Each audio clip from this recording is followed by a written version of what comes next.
តបពនអគ្នាថ្ងៃនេះយើងទៅតាមដានទស្សនៈព័ត៌មានពាក់ព័ន្ធទៅនឹងរឿងលោកអនុทิនឆាន់វីរៈគុលដែលជានាយករដ្ឋមន្ត្រីថៃបងប្អូនគឺគេបានបញ្ជាអំពីការបើកព្រំដែនបងប្អូនក៏ប៉ុន្តែលើកលែងតែកម្ពុជាយើងអនុវត្តនៅគោលការណ៍ចំនួន4ជាមុនសិនបានគេបើកបងប្អូនជាពិសេសគឺមានការលេចលឺព័ត៌មានថា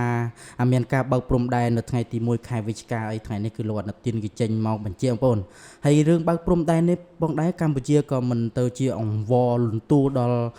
ខាងថៃដែរបងប្អូនគឺអ្វីដែលកម្ពុជាធ្វើនឹងគឺអាស្រ័យទៅលើថៃទេឥឡូវយើងចូលទៅកាន់ព័ត៌មានទាំងអស់គ្នាដែលនៅក្នុងព័ត៌មានហ្នឹងគឺគេបានថាលោកអនុទានបញ្ជាថានឹងមិនបើកច្រកព្រំដែននៅថ្ងៃទី1ខែវិច្ឆិកាទេដោយលើកឡើងថាកម្ពុជាត្រូវបំពេញលក្ខខណ្ឌ4ចំណុចតាមសេចក្តីប្រកាសជាមុនសិននឹងគេថាអញ្ចឹងបងប្អូនហើយចាំមើលតិចទៀតយើងទៅស្ដាប់មើលគឺអ្វីដែលថៃធ្វើមកលើយើងគឺស្ដាប់ទៅគឺពិតជាគួរឲ្យជ្រីងហើយគួរឲ្យសង្ស័យខ្លាំងមែនតើចំពោះអ្វីដែលលោកអនុទានបាននិយាយនេះឥឡូវយើងបន្តទៀតលោកអនុទាននាយករដ្ឋមន្ត្រីស្ដីទីបញ្ជាថានឹងមិនទាន់បើកច្រកព្រំដែននៅឡើយទេបន្ទាប់ពីមានព័ត៌មានថានឹងបើកនៅថ្ងៃទី1ខែវិច្ឆិកានេះដោយលោកលើកឡើងថាកម្ពុជាត្រូវបំពេញតាមលក្ខខណ្ឌ4ចំណុចនៃសេចក្តីប្រកាសជាមុនសិនមុននឹងពិចារណាបើកច្រកព្រំដែនជាដំណាក់កាលចុងក្រោយបំផុតនឹងគឺព្រំដែននេះគឺបើកដល់ដំណាក់កាលចុងក្រោយបងដោះស្រាយអ្វីៗគ្រប់សពយ៉ាងបានថៃគេថាគេនឹងបើកមកលើបន្តទៀតនៅថ្ងៃទី27ខែតុលាឆ្នាំ2025លោកអនុទានឆាន់វីរៈគុលនាយករដ្ឋមន្ត្រីនិងជារដ្ឋមន្ត្រីក្រសួងមហាផ្ទៃថៃបានផ្ដល់បទសម្ភាសន៍ទាក់ទងនឹងលទ្ធផលនៃការចុះហត្ថលេខាលើសេចក្តីថ្លែងការណ៍ជាមួយកម្ពុជាដោយលោកបានបញ្ជាក់ថានឹងមិនមានការបើកច្រកព្រំដែនទេព្រោះមិនទាន់ដល់ចំណុចនោះនៅឡើយសេចក្តីថ្លែងការណ៍ដែលបានចុះហត្ថលេខាជាមួយកម្ពុជាដែលមានលោកដូណាល់ត្រាំប្រធានាធិបតីសហរដ្ឋអាមេរិកនិងលោកអាន់វ៉ាអ៊ីប្រាហ៊ីមនាយករដ្ឋមន្ត្រីម៉ាឡេស៊ីនិងជាប្រធានអាស៊ានរួមជាសាក្សីនោះគឺជាការកំណត់ថាប្រទេសនីមួយៗត្រូវតែអនុវត្តអ្វីខ្លះក៏ប៉ុន្តែ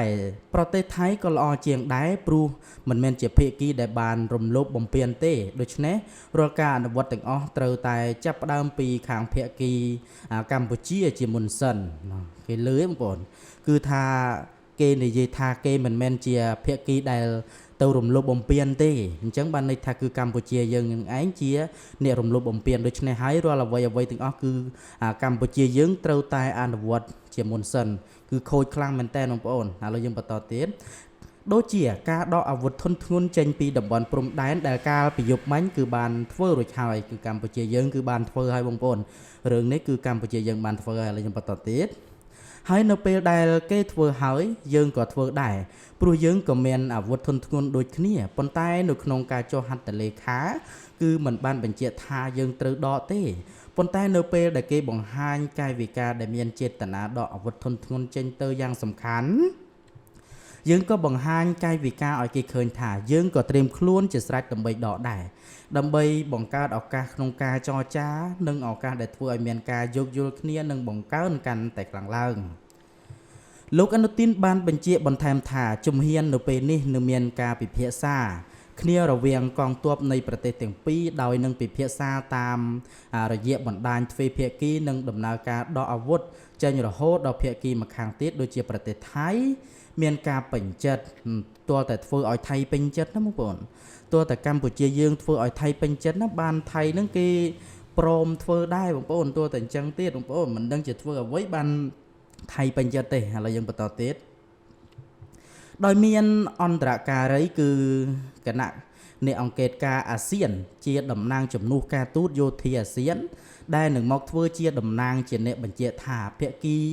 ម្ខាងទៀតបានអនុវត្តតាមកិច្ចព្រមព្រៀងហើយបន្ទាប់មកនឹងបន្តទៅលើការប្រមូលយកមីនដែលជារឿងសំខាន់ផុសជាងព្រោះមីនអាចធ្វើឲ្យគ្រោះថ្នាក់ដល់មនុស្សស្លូតត្រង់កន្លែងណាក៏បាននឹងបានន័យថាបើសិនជាកម្ពុជាយើងធ្វើហើយថៃមិនធ្វើ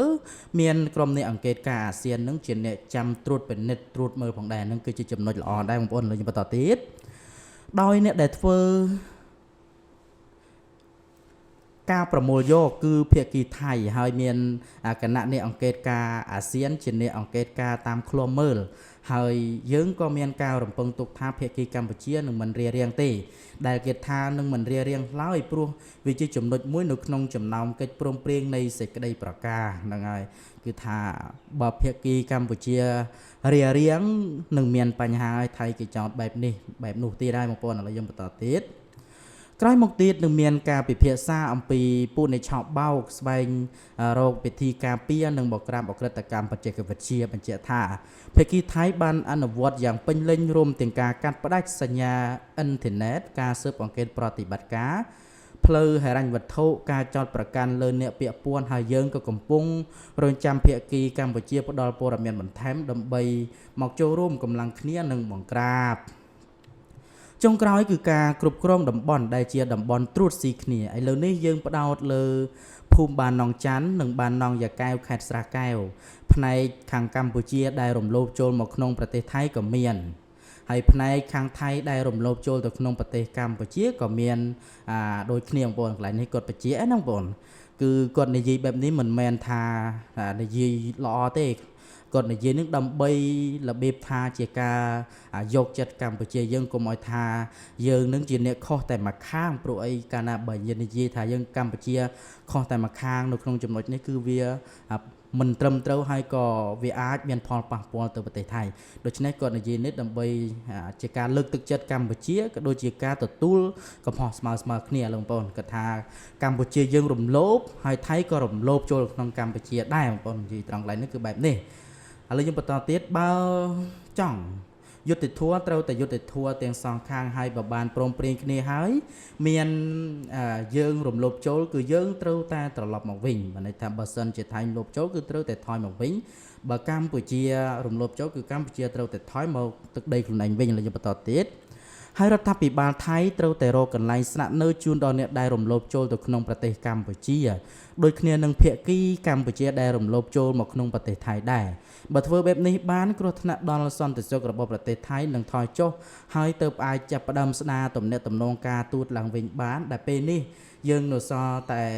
លេខាធិការទី2យើងបានកោះហៅឯកអគ្គរដ្ឋទូតត្រឡប់មកវិញហើយហ្នឹងហើយដោយដែលបងប្អូនបានថឹងអញ្ចឹងគឺថៃគេដកយកឯកអគ្គរដ្ឋទូតថៃត្រឡប់ទៅប្រទេសគេវិញហើយបងប្អូនគឺកាលពីមានបញ្ហាលើកមុនណាបងប្អូនឥឡូវយើងបន្តទៀត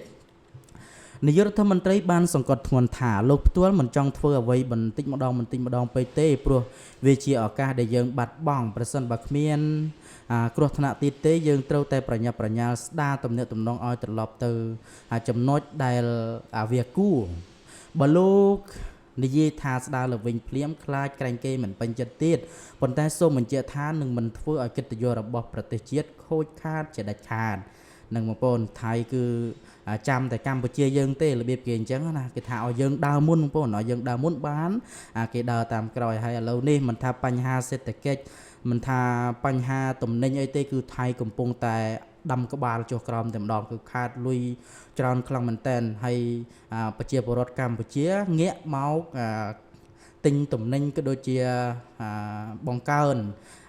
ផលិតផលនៅក្នុងប្រទេសធ្វើឲ្យថៃនឹងខាតបង់ជាច្រើនខ្លាំងមែនទែនបងប្អូនគឺខាតច្រើនខ្លាំងតែម្ដងបងប្អូនឥឡូវយើងបន្តទៀតហើយរឿងនៃការបើកច្រកទ្វារសម្រាប់លោកផ្ទាល់នឹងគឺជារឿងចុងក្រោយនៅពេលដែលស្ថានភាពគ្រោះថ្នាក់បានបញ្ចប់ហើយត្រូវស្ដារទំនាក់ទំនងការទូតរបស់ប្រទេសទាំងពីរឡើងវិញហើយត្រឡប់មកបើកច្រកទ្វារវិញដែលនឹងក្លាយជាចំណុចចុងក្រោយនៃដំណើរការនេះហើយសង្ឃឹមថាភាពប្រក្រតីនឹងកើតឡើងដូចជាមិនសូវជឿទេបងប្អូនដូចមិនសូវជឿទេរំតែបើកច្រកចង់និយាយថាកម្ពុជាយើងនឹងត្រូវអត់ធ្មត់ច្រើនខ្លាំងទេព្រោះឯថៃគឺមានភាពកលិចកលុចច្រើនខ្លាំងមែនតែនមិនអាចគួរឲ្យទុកចិត្តបានទេឥឡូវខ្ញុំបន្តទៀតចំពោះព័ត៌មានដែលថានឹងមានការបើកច្រកទ្វារនៅថ្ងៃទី1ខែវិច្ឆិកានេះលោកអនុទានបានបញ្ជាក់ថានៅទេមិនបើកទេអញ្ចឹងណាលោកផ្ទាល់មិនដឹងថាអ្នកណាបានកំណត់ថ្ងៃនោះទេប៉ុន្តែទាំងអស់នេះនឹងយឺតឬលឿនគឺអាស្រ័យលើភាពស្មោះត្រង់នៅក្នុងការចូលរួមពន្លឿនការដោះស្រាយបញ្ហារបស់ប្រទេសទាំងពីរប្រសិនបើកម្ពុជាបានអនុវត្តហើយថៃនឹងធ្វើការវិតម្លៃយ៉ាងឆាប់រហ័សនិងឆ្លើយតបទៅនឹងបញ្ហានីមួយៗមើលឃើញទេបងប្អូនគេវិតម្លៃទៀតណាបងប្អូនបើសិនជាកម្ពុជាយើងធ្វើមិនពេញចិត្តគេគឺគេនិយាយកលិចកលុចផ្សេងថាកម្ពុជាយើងខុសនេះខុសនោះទៀត ហើយគេវាតម្លៃហ្នឹងមិនដឹងជាវាតម្លៃរបៀបមិនទេបងប្អូនគឺអាក្រក់ខ្លាំងមែនតែនថៃនេះឥឡូវយើងបន្តទៀតជាសំណាងល្អនៅក្នុងករណីនេះប្រទេសថៃយើងអាចស្ថិតនៅក្នុងឋានៈជាអ្នកកំណត់លក្ខខណ្ឌបានព្រោះយើងជាភាគីដែលត្រូវបានរំលោភបំពានដូច្នេះនៅពេលដែលបានកំណត់លក្ខខណ្ឌហើយពួកគេបានធ្វើតាមហើយពួកគេនោះគឺកម្ពុជាណាយើងត្រូវតែប្រញាប់ប្រញាល់វាយតម្លៃនិងធ្វើឲ្យភាពផ្ទុយគ្នានៅក្នុងទស្សនវិជ្ជាទាំងអស់ត្រូវបានកាត់បន្ថយក៏ប៉ុន្តែគ្មាននរណាម្នាក់ចង់បានចំនួននោះទេមិននរណាចង់បានទេបងប្អូនក្រៅពីថៃវានិយាយបែបនេះប៉ុន្តែក្នុងចិត្តវាគឺវាចង់បានចំនួនបងប្អូនចង់បំបាក់កម្ពុជាយើងតោះបន្តទៀតលោកអនុទីនបានសង្កត់ធ្ងន់ថាច្រកទ្វារនៅមិនទាន់បើកទេមួយសន្ទុះក្រោយមកក៏មានគេនិយាយទៀតថាចាំបាច់ត្រូវតែបើកច្រកទ្វារម្ដងទៀតហើយថៃបានយល់ព្រមនេះយល់ព្រមនោះកម្ពុជាត្រូវតែអនុវត្តតាមលក្ខខណ្ឌដែលបានជាក់ស្ដែងសិនទើបមានការពិចារណាហ្នឹងហើយបងប្អូនបិទច្រកទ្វារនេះមានអ្នកណាទេមានតែក្រុមហ៊ុនឯកជនរបស់ថៃនឹងឯងក្រុមហ៊ុនរបស់ថៃតែងតែអំពាវនាវទៅដល់រាជរដ្ឋាភិបាលថៃនឹងគឺឲ្យបើកច្រកព្រោះអីថាពួកគេនឹងខាតច្រើនបងប្អូនខាតច្រើនហើយតំណែងអ្វីនឹងគឺសល់ច្រើនដល់ថ្នាក់ថាឲ្យជំរុញឲ្យនាយករដ្ឋមន្ត្រីថៃហ្នឹងទៅចរចាជាមួយកម្ពុជាបើកច្រកបងប្អូនហ្នឹងគឺមានពិតមែនណាបងប្អូនបើយោងទៅតាមកសែតដែលខ្ញុំបានមើលនៅក្នុងកសែតខ្មែរថាមបងគឺថៃខាតអស់ជាច្រើនណាបងខាតច្រើនណាដោយសារតែបញ្ហាកម្ពុជាមិនទិញពហិការក៏ដូចជាងាកមកប្រើប្រាស់ផលិតផលនៅក្នុងប្រទេសខ្លួនឯងហើយអ្នកដែលផលិតហ្នឹងគឺគាត់បានបង្កើនផលិតផលនោះឲ្យកាន់តែច្រើនហើយកម្ពុជាយើងក៏មានការយល់ដឹងពាក់ព័ន្ធទៅនឹងរឿងប្រើប្រាស់ក៏ដូចជារឿងពហិការនេះដែលពហិការនេះគឺល្អបងប្អូនបើទោះបីជាយើងធ្វើអីថៃមិនបានក៏ដោយក៏ប៉ុន្តែបើសិនជាយើងពហិការមិនប្រើប្រាស់នៅរបស់ថៃមួយចំនួនគឺធ្វើឲ្យថៃនឹងគឺខាតបង់ដែរហ្នឹងហើយថៃកំពុងតែពេលនេះគឺត្រូវការកម្ពុជាយើងជាសំខាន់នៅក្នុងការទិញផលិតផលរបស់ពួកគេឡើយបងប្អូនព័ត៌មាននេះគឺចាប់តែប៉ុណ្្នឹងឯងពាក់ព័ន្ធទៅនឹងរឿងនុទីនបញ្ជាអំពីការបើកច្រកព្រំដែនប៉ុន្តែមុននឹងបើកច្រកហ្នឹងគឺកម្ពុជាយើងត្រូវតែអនុវត្តទៅតាមលក្ខខណ្ឌ4ចំណុចដែលថៃគេបាននិយាយជាមុនសិនឥឡូវយើងស្លេះតែប៉ុណ្្នឹងឯងបងប្អូនខ្ញុំក៏សូមគោរពជម្រាបលានិងសូមអរគុណចំពោះបងប្អូនអរគ្នា